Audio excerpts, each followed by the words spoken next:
Hello students, welcome back. Welcome to the part 8 of chapter 3 classification of element and periodicity in properties.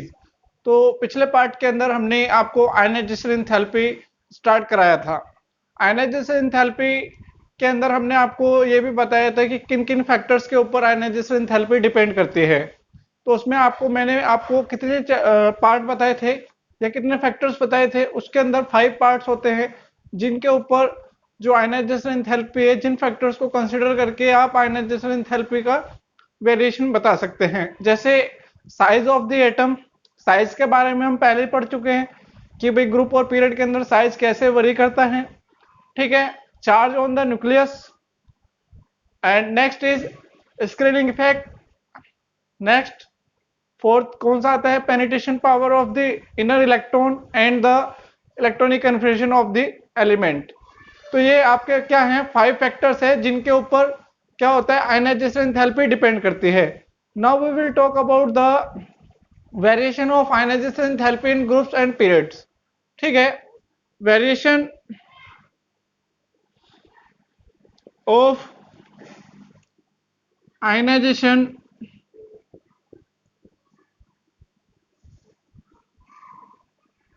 Enthalpy in groups and period. ठीक है। तो पहले हम बात करेंगे इन groups. तो क्या होता है ग्रुप्स के अंदर, ग्रुप्स के अंदर on moving down the group ionization enthalpy decreases. Why? Because size increases with increase in number of cells. ठीक है। एंड इलेक्ट्रॉन जैसे जैसे क्या होता रहता है, न्यूक्लियस से दूर होता चला जाता है, तो क्या कर सकते हैं हम, इलेक्ट्रॉन को इजीली रिमूव कर सकते हैं, मतलब कम से कम एनर्जी में हम उसको रिमूव कर सकते हैं। तो इसलिए आयनाइजेशन एंथैल्पी क्या हो जाती है, डिक्रीज हो जाती है। ठीक है। अगर हम बात करें, जैसे कोई भी एक ग्रुप है, आप फर्स्ट ग्रुप ले लो, lithium, sodium, potassium, rubidium, caesium. तो यहाँ पर सबसे ज्यादा आयनाइजेशन एंथैल्पी किसकी होगी, लिथियम की, फिर सोडियम की, फिर उसके बाद पोटेशियम की, फिर रुबिडियम की और फिर सीजियम की। तो डाउन द ग्रुप क्या हो गया, डिक्रीज हो गई। क्यों डिक्रीज हो गई, क्योंकि साइज बढ़ रहा है और साइज के क्या होती है, इनवर्सली प्रोपोर्शनल होती है। साइज बढ़ेगा तो जो आउटर मोस्ट सारे इलेक्ट्रॉन है वो लूजली बाउंड हो जाएगा and it can be easily removed by giving it some very little amount of energy. ठीक है। तो पूरी पीरियडिक टेबल के अंदर caesium has the lowest ionisation enthalpy. ठीक है। ये आपको याद रखना है कि whole of the periodic table में सबसे कम आयनाइजेशन एंथैल्पी किसकी होती है, सीजियम की। Now we will talk about the in periods. In periods क्या होता है, in periods on moving from left to right in a period, ionization enthalpy increases because size decreases and force of attraction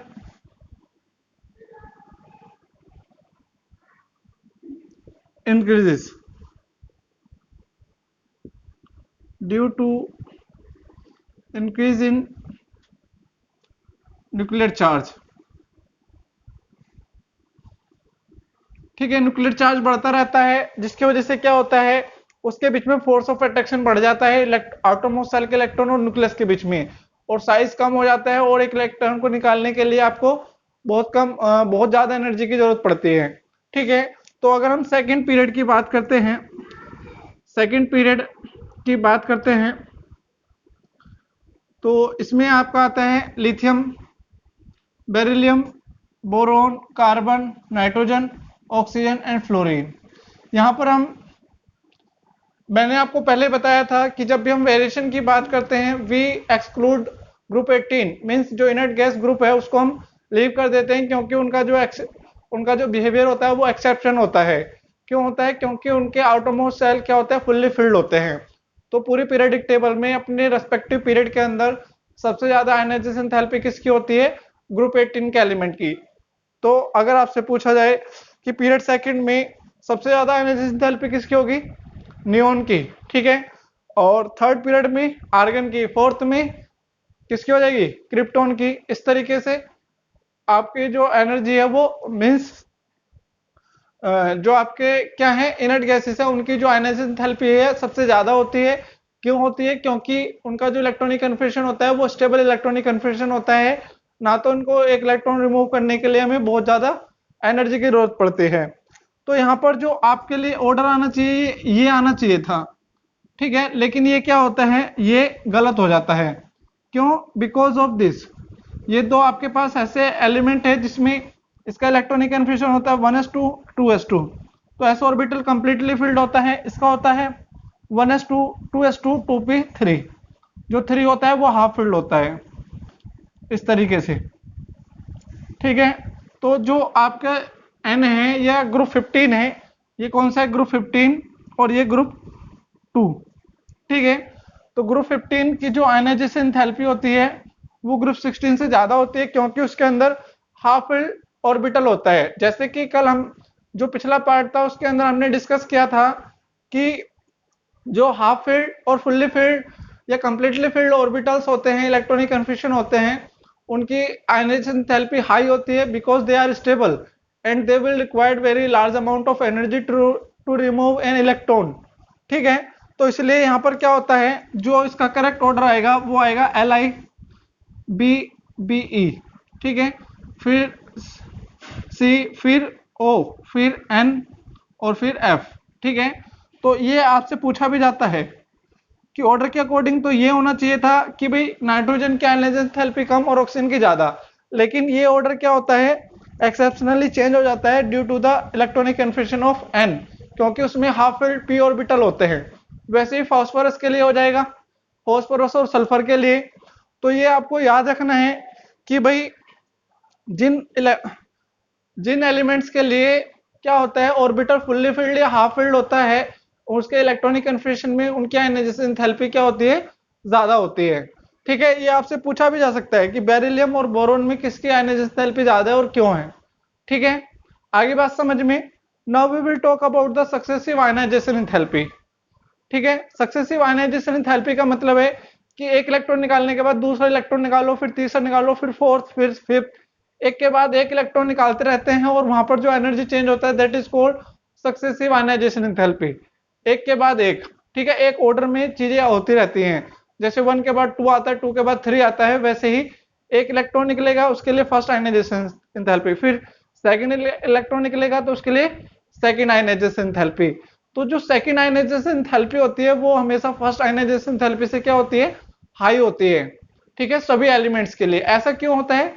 क्योंकि एक electron lose करने के बाद क्या होता है, उसमें इफेक्टिव न्यूक्लियर चार्ज बढ़ जाता है, क्योंकि नंबर ऑफ इलेक्ट्रॉन कम हो गए और न्यूक्लियर चार्ज बढ़ गया। तो इसलिए क्या हो जाता है, उसका साइज कम हो जाता है और उससे इलेक्ट्रॉन रिमूव करने के लिए हमें और ज्यादा एनर्जी की जरूरत पड़ती है। तो first ionisation enthalpy is lower than that of second ionisation enthalpy, या second ionisation enthalpy is greater than that of first ionisation enthalpy. और जो आयनाइजेशन एंथैल्पी होती है वो हमेशा पॉजिटिव होती है, क्योंकि यहाँ पर हम एनर्जी रिएक्शन में दे रहे हैं अपने पास से। तो जो रिएक्शन एनर्जी एब्जॉर्ब करती है उसको क्या बोलते हैं हम, एंडोथर्मिक। और जो रिएक्शन एनर्जी हमें देती है, जहां से एनर्जी निकलती है, उसको क्या बोलते हैं, एक्सोथर्मिक। तो ये आपको पता होना चाहिए। तो जहां पर एंडोथर्मिक प्रोसेस होती है उसके लिए एंथैल्पी का साइन होता है पॉजिटिव, और जहां पर एक्सोथर्मिक प्रोसेस होती है उसके लिए एंथैल्पी का साइन होता है नेगेटिव, ठीक है। आगे बात समझ में। Now we will talk about the successive ionisation enthalpy. तो सक्सेसिव आयनाइजेशन एंथैल्पी में और इसके क्वेश्चंस कैसे आते हैं ये हम बताएंगे यहां पर, ठीक है।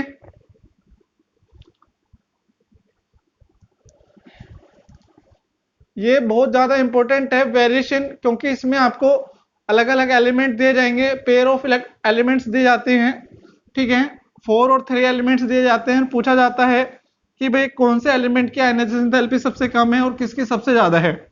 तो आपको सबसे पहले मैंने तरीका बताया है कि भाई उनको ग्रुप और पीरियड में आप क्या करें, पीरियडिक टेबल के अंदर अरेंज करें और फिर उनके वेरिएशन को देखें कि ग्रुप और पीरियड में क्या वेरिएशन होता है, ठीक है। तो ये बहुत इंपॉर्टेंट है।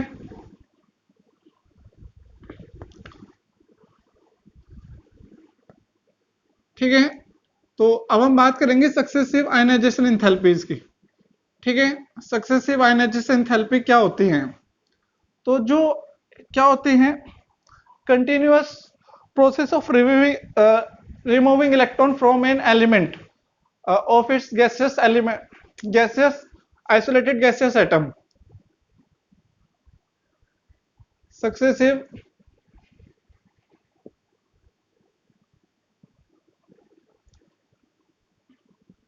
आयनाइजेशन एंथैल्पीज, ठीक है।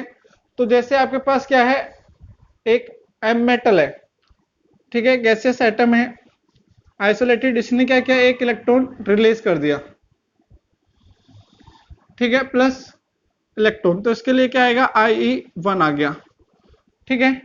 और फिर ये क्या करता है, एक और इलेक्ट्रॉन लूज करता है, तो इसके पास होता है M2 positive G plus 2 electron, और यहां पर क्या आ जाएगा, IE2 आ जाएगा। तो IE1 is less than IE2 सभी एलिमेंट्स के लिए। तो ऐसा क्यों होता है, बिकॉज आफ्टर लूजिंग 1 इलेक्ट्रॉन, आप लिखेंगे अगर आपसे पूछा जाता है कि भाई एक ही मेटल है तो उसमें IE1 है और IE2 है, तो जो IE1 है वो IE2 से हमेशा छोटा रहेगा। क्यों रहेगा, क्योंकि आप बताएंगे एक इलेक्ट्रॉन लूज करने के बाद यहाँ पर क्या होता है, इफेक्टिव न्यूक्लियर चार्ज बढ़ जाता है और फोर्स ऑफ अट्रैक्शन बढ़ जाता है, साइज डिक्रीज हो जाता है। इस वजह से सेकंड इलेक्ट्रॉन निकालने के लिए हमें ज्यादा एनर्जी देने की जरूरत पड़ती है, ठीक है। It will require more energy to remove second electron because after losing 1 electron it will have strong force of attraction towards the nucleus because of its higher nuclear charge, ठीक है। तो हायर न्यूक्लियर चार्ज की वजह से force of attraction बढ़ जाएगा और एक इलेक्ट्रॉन को रिमूव करने के लिए हमें और ज्यादा एनर्जी की जरूरत पड़ेगी, ठीक है। आगे समझ में। इसके बाद हम बात करते हैं, अब हम यहां पर एक एलिमेंट ले लेते हैं।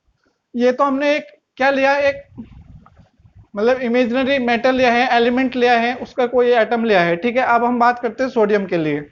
सोडियम के लिए Na गैसियस फॉर्म में होना चाहिए, ये जरूरी है। Isolated gaseous atom in its ground state, ये हमने उसकी डेफिनेशन में बोला था, तो ये गैसियस फॉर्म में ही आपको दिखाना है, ठीक है। बॉन्ड हार्बर साइकिल है वो इसी तरीके से आपको समझ में आएगा, ठीक है। यहां पर आएगा आपके पास Na positive gas plus electron IE1 और Na positive gas, it will give Na2 positive gas plus electron. यहां पर IE2 की जो वैल्यू है, IE2 is very very high, higher than that IE1। ऐसा क्यों होता है, ऐसा इसलिए होता है क्योंकि जब सोडियम एक इलेक्ट्रॉन लूज कर देता है, after losing 1 electron sodium attain stable electronic confirmation, means stable electronic confirmation attain कर लेता है, and because of stable electronic confirmation and very high nuclear charge, it will require very large amount of energy to remove second electron from sodium. That's why its second ionization enthalpy is very very high than that of first ionization enthalpy. देखिए यहां पर क्या आएगा, इसका electronic conformation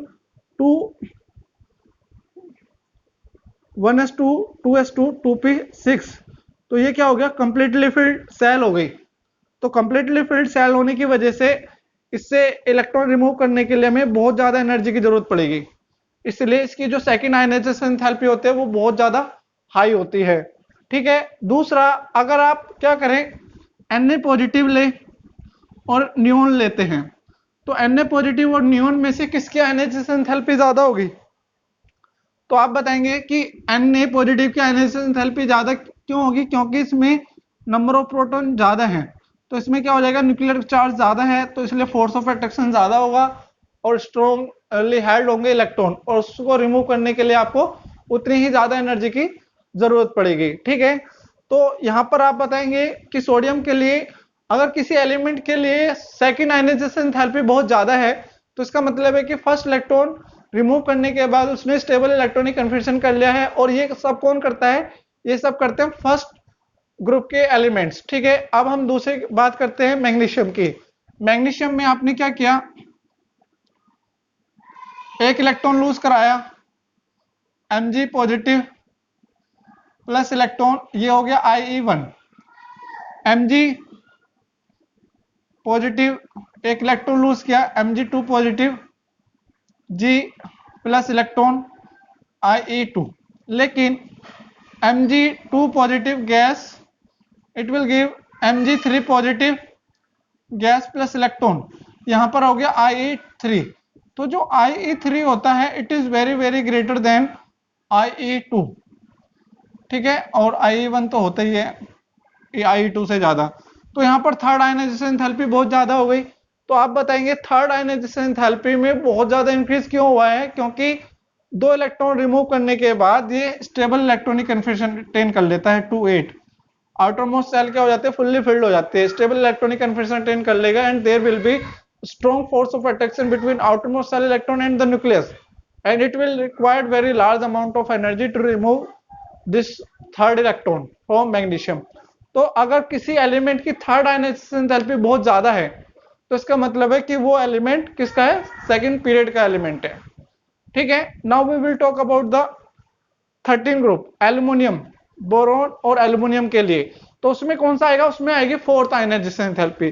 तो fourth ionisation enthalpy अगर बहुत ज्यादा है तो इसका मतलब है वो 13 ग्रुप का है और एल्युमिनियम है।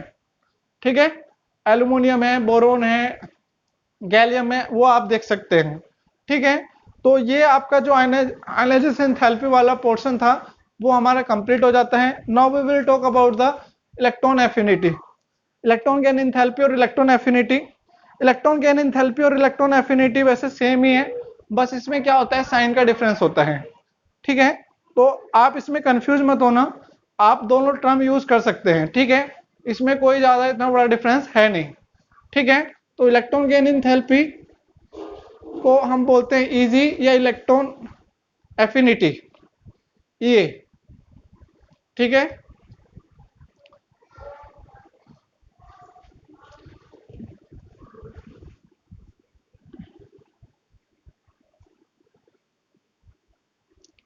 यहां पर अगर आपने मतलब सभी पार्ट देखे हैं, अगर इस चैप्टर 3 के वीडियो के सभी पार्ट्स आपने देखे हैं तो आप यहां तक एक्सरसाइज भी सोल्व कर सकते हैं। चैप्टर 3 की जो एनसीईआरटी एक्सरसाइज है उसको आप इजीली सोल्व कर सकते हैं, उसमें कोई ज्यादा बड़ा वो नहीं है कि आप उसको सोल्व नहीं कर सकते। ठीक है, अगर आपने ध्यान से इन पार्ट्स को देखा है और समझा है। ठीक है, क्योंकि 11th-12th के अंदर जो सिलेबस होता है, चाहे वो फिजिक्स का या केमिस्ट्री का, उसको समझना बहुत ज्यादा जरूरी है, समझकर अप्लाई करना। और समझकर अप्लाई तभी कर सकते हैं जब हम क्वेश्चन सोल्व करेंगे। अगर हम क्वेश्चन सोल्व नहीं करेंगे तो ये चीजें हमारे किस काम की नहीं है समझने की। ठीक है, किसी कंसेप्ट को समझो और फिर उस कंसेप्ट के ऊपर आप क्वेश्चन सोल्व करिए, तभी आप उसमें क्या कर सकते हैं, तभी आप उस कंसेप्ट को काफी लंबे टाइम तक याद रख सकते हैं और उस कंसेप्ट को क्लियरली किसी और को भी समझा सकते हैं और खुद भी समझ सकते हैं। ठीक है, now we will talk about the electron gain enthalpy. ठीक है, इट इज आल्सो कॉल्ड। और हाँ, मैंने एक चीज बताना भूल गया कि पूरे पीरियोडिक टेबल में फर्स्ट आयनाइजेशन एंथैल्पी किसकी सबसे ज्यादा होती है, हीलियम की। Helium has the highest first ionisation enthalpy in whole of the periodic table. ठीक है, इसको इलेक्ट्रॉन एफिनिटी भी बोलते हैं। एफिनिटी का मतलब होता है, अफेक्शन होता है ना, अफेक्शन मीन्स किसी के साथ लगाव। तो इलेक्ट्रॉन एफिनिटी का मतलब है कि इलेक्ट्रॉन के टुवर्ड्स जो है किसी एलिमेंट का लगाव होता है, लगा हुआ है तो जल्दी से इलेक्ट्रॉन को क्या कर लेगा, एक्सेप्ट कर लेगा। ठीक है, तो क्या होता है, यहां पर जो इलेक्ट्रॉन गेन एंथैल्पी होती है, यहां पर एनर्जी रिलीज होती है। क्या होती है, एनर्जी रिलीज होती है। तो जब एनर्जी रिलीज होती है तो उसको क्या बोलते हैं हम, एक्सोथर्मिक प्रोसेस बोलते हैं। ठीक है, तो एक्सोथर्मिक प्रोसेस में क्या होता है, नेगेटिव साइन होता है, किसका, एंथैल्पीज का। ठीक है, एंथैल्पी का जो साइन होता है वो नेगेटिव साइन होता है। तो ये आपको पता होना चाहिए कि भाई इलेक्ट्रॉन गेन एंथैल्पी में तो हम कैसे, the amount of energy released when we add extra electron to the outermost cell in the gaseous atom of its in its ground state। जब हम क्या करते हैं, the amount of energy released when in extra electron is added to the outermost cell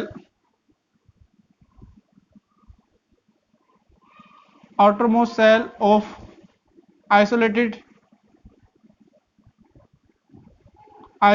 gaseous atom in its ground state is called electron gain enthalpy।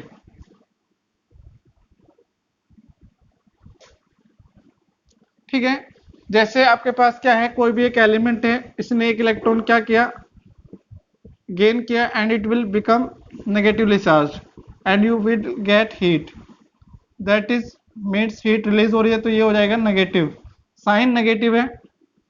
ठीक है, negative हो जाएगा, तो साइन तो नेगेटिव है, लेकिन जो हीट है वो प्रोडक्ट साइड में आपको मिलती है। कि जैसे हम क्या करते हैं, एक इलेक्ट्रॉन किसी भी कंपाउंड आइसोलेटेड गैसेस एटम में ऐड करते हैं उसके आउटर मोस्ट सेल में, तो वहां से क्या होती है, एनर्जी रिलीज होती है। एनर्जी रिलीज क्यों होती है, क्योंकि न्यूक्लियस की तरफ इलेक्ट्रॉन क्या होता है, अट्रैक्ट हो जाता है, क्योंकि न्यूक्लियस में क्या होता है, पॉजिटिव चार्ज होता है, और आप जो ऐड कर रहे हो वो क्या है, इलेक्ट्रॉन, और इलेक्ट्रॉन के ऊपर क्या होता है, negative charge. Because of the attraction between the nucleus and the incoming electron, there will be strong attraction between incoming electron and nucleus, that is why there will be evolution of heat। इसलिए वहां पर क्या हो जाता है, heat निकल जाती है। ठीक है, हीट क्यों निकलती है, अगर आपसे पूछा जाए कि भाई इलेक्ट्रॉन गेन एंथैल्पी में हीट क्यों इवॉल्व होती है, तो आप बताएंगे कि भाई हीट इसलिए इवॉल्व होती है क्योंकि इलेक्ट्रॉन क्या होता है, नेगेटिवली चार्ज होता है, और न्यूक्लियस क्या होता है, पॉजिटिवली चार्ज होता है, तो दोनों के बीच में अट्रैक्शन हो जाता है, जिसकी वजह से वहां पर हीट रिलीज हो जाती है। ठीक है, now we will talk about the factors which determine या on which electron gain enthalpy depends। किन किन फैक्टर्स के ऊपर इलेक्ट्रॉन गेन एंथैल्पी डिपेंड करती है, फिर उन फैक्टर्स को यूज करके हम वेरिएशन पढ़ते हैं और सक्सेसिव आयनाइजेशन एंथैल्पीज पढ़ेंगे। तो पहले हम बात करेंगे फैक्टर्स की, कि on which factors electron gain enthalpy depends. तो इसमें सबसे पहला फैक्टर आता है चार्ज ऑन द न्यूक्लियस। तो चार्ज जितना ज्यादा होगा न्यूक्लियस के ऊपर, इलेक्ट्रॉन उतनी जल्दी अट्रैक्ट हो जाएगा, उसमें उतनी ही ज्यादा एनर्जी निकलेगी, मतलब मोर नेगेटिव, जितनी ज्यादा नेगेटिव मतलब उतनी ज्यादा एनर्जी निकल रही है। नेगेटिव साइन सिर्फ आपको ये बताता है कि भाई एनर्जी रिलीज हो रही है सिस्टम से। नेगेटिव का मतलब ये नहीं कि वो कम है, जैसे मैथ के अंदर होता है कि अगर कोई वैल्यू नेगेटिव है तो वो बहुत कम हो गई, लेकिन केमिस्ट्री के अंदर ऐसा नहीं होता है। नेगेटिव का मतलब होता है अगर एनर्जी नेगेटिव में है तो इसका मतलब है कि सिस्टम ने एनर्जी सराउंडिंग को दी है। ठीक है, तो आप बताएंगे कि भाई एनर्जी वहां से रिलीज हुई है, नेगेटिव का मतलब ये है, और तो नेगेटिव में जितनी ज्यादा वैल्यू होगी मतलब उतनी ज्यादा एनर्जी रिलीज हुई है। ठीक है, तो यहां पर हम फैक्टर्स की बात करेंगे कि भाई कौन कौन से फैक्टर्स हैं जिनके ऊपर इलेक्ट्रॉन गेन एंथैल्पी क्या करती है, डिपेंड करती है। ठीक है, फैक्टर्स बहुत ज्यादा इंपॉर्टेंट है। ठीक है, और किन फैक्टर्स के ऊपर इलेक्ट्रॉन गेन एंथैल्पी डिपेंड करती है,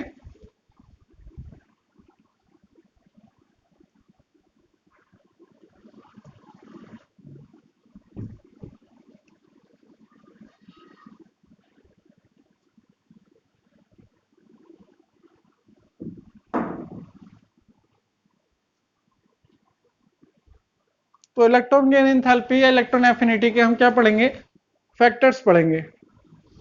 तो पहला फैक्टर्स हम पढ़ते हैं चार्ज ऑन द न्यूक्लियस। ठीक है, चार्ज ऑन द न्यूक्लियस हम इसमें पढ़ेंगे। तो चार्ज ऑन द न्यूक्लियस पे आप बताएंगे कि जो इलेक्ट्रॉन गेन एंथैल्पी होती है Eg is directly proportional to the charge on the nucleus. ठीक है, ऐसा क्यों होता है? तो आप बताएंगे कि भाई higher the charge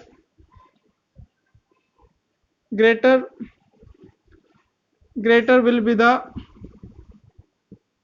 force of attraction between incoming electron जो हम एक्स्ट्रा इलेक्ट्रॉन ऐड कर रहे हैं एंड न्यूक्लियस। ठीक है, ये राइटिंग थोड़ी ऐसी है, मैं जो बोल रहा हूं आप उसको सुनिए कि भाई क्या होता है चार्ज ऑन द न्यूक्लियस से क्या पता चलता है कि जो इलेक्ट्रॉन गेन एंथैल्पी होती है Eg, electron gain enthalpy is directly proportional to the charge on the nucleus, क्योंकि न्यूक्लियस के ऊपर चार्ज जितना ज्यादा होगा वो इनकमिंग इलेक्ट्रॉन को उतनी जल्दी अट्रैक्ट कर लेगा और उससे उतनी ही ज्यादा एनर्जी रिलीज होगी, मतलब मोर नेगेटिव हो जाएगी। ठीक है, सेकंड पार्ट हम बात करते हैं साइज ऑफ द एटम। ठीक है, साइज ऑफ द एटम में क्या करते हैं? साइज ऑफ एटम में आप बताएंगे कि भाई अगर हम क्या करते हैं, जैसे जैसे साइज बढ़ता है इलेक्ट्रॉन गेन एंथैल्पी क्या हो जाती है? डिक्रीज हो जाती है। तो electron gain enthalpy is inversely proportional to size of the atom. Size of the atom मतलब जैसे जैसे डिस्टेंस बढ़ती है फोर्स ऑफ अट्रैक्शन डिक्रीज होता है। तो फोर्स ऑफ अट्रैक्शन डिक्रीज हो गया तो वो लूजली क्या करेगा? अट्रैक्ट करेगा। It will weakly attract the incoming electron and there will be evolution of less amount of energy. ठीक है, कि भाई क्या होता है electron gain enthalpy size of atom के क्या होती है? इनवर्सली प्रोपोर्शनल होती है। तो जैसे जैसे साइज बढ़ता है इलेक्ट्रॉन गेन एंथैल्पी क्या हो जाती है? डिक्रीज हो जाती है। ठीक है, तो थर्ड पार्ट जो कि इंपॉर्टेंट है that is electronic configuration. Electronic configuration में क्या होता है? इलेक्ट्रॉनिक कन्फिग्रेशन में आप बताएंगे कि भाई जो नोबल गैसेस होते हैं, नोबल गैसेस के लिए क्या होती है? इलेक्ट्रॉन गेन एंथैल्पी पॉजिटिव होती है। ठीक है, इलेक्ट्रॉन गेन एंथैल्पी क्या होती है? पॉजिटिव होती है। क्यों होती है? Because you have to supply the extra heat from yourself to enter an extra electron in the outermost shell of any noble gases because they have completely filled। ठीक है, completely filled और या half filled. जो completely filled या half filled orbitals होते हैं उनकी जो एनर्जी होती है वो क्या होती है? Down the group completely field और हाफ फील्ड ऑर्बिटल्स की जो इलेक्ट्रॉन गेन एंथैल्पी होती है वो रिलेटिवली लो पॉजिटिव होती है, मतलब कम पॉजिटिव होती है। क्यों होती है? क्योंकि वहां पर क्या होता है जो इनकमिंग इलेक्ट्रॉन होता है उसमें और जो इलेक्ट्रॉन पहले से ही वहां पर हैं उसमें क्या हो जाता है? रिपल्सन हो जाता है। ठीक है, because of there will be repulsion between the incoming electron and the outermost shell, because outermost shell is completely filled or half filled, that's why their ionization electron gain enthalpy will be less negative का मतलब है कि कम हो जाती है। ठीक है, आगे बात समझ में? तो आप यहां पर आपने तीन फैक्टर पढ़े, कौन कौन से? Charge on the atom, charge on the nucleus, तो न्यूक्लियस के ऊपर जितना ज्यादा चार्ज होगा उसकी इलेक्ट्रॉन गेन एंथैल्पी उतनी ही ज्यादा हो गई। दूसरा size of the atom, atom का साइज जितना ज्यादा बड़ा होगा उसकी इलेक्ट्रॉन गेन एंथैल्पी उतनी ही कम हो जाएगी, या साइज जितना छोटा होगा उसकी इलेक्ट्रॉन गेन एंथैल्पी उतनी ही बड़ी हो जाएगी। ठीक है, नेक्स्ट हमने क्या था? Electronic configuration. इलेक्ट्रॉनिक कन्फिग्रेशन में हमने ये बताया था कि नोबल गैसेस के लिए इलेक्ट्रॉन गेन एंथैल्पी क्या होती है? पॉजिटिव होती है, क्योंकि वहां पर आपको एनर्जी देनी पड़ती है अगर आपको किसी भी नोबल गैस के अंदर एक एक्स्ट्रा इलेक्ट्रॉन क्या कराना है? एंटर कराना है, because their outermost shell is completely filled. ठीक है, और अगर ऐसे अदर एलिमेंट है जिसमें हाफ फील्ड या कंप्लीटली फील्ड ऑर्बिटल होते हैं तो उनकी जो इलेक्ट्रॉन क्या होती है? इलेक्ट्रोनेगेटिविटी होती है वो पॉजिटिव या लेस नेगेटिव होती है। ठीक है, तो आज के लिए सिर्फ इतना ही। अगर ये वीडियो आपको अच्छी लगी हो तो इसको लाइक कीजिए, शेयर कीजिए, और अगर आपने चैनल सब्सक्राइब नहीं किया है तो उसको सब्सक्राइब कीजिए, ताकि आपको आगे भी इसी तरीके से वीडियोस मिलती रहे। और keep studying, stay at home, stay safe. Thank you.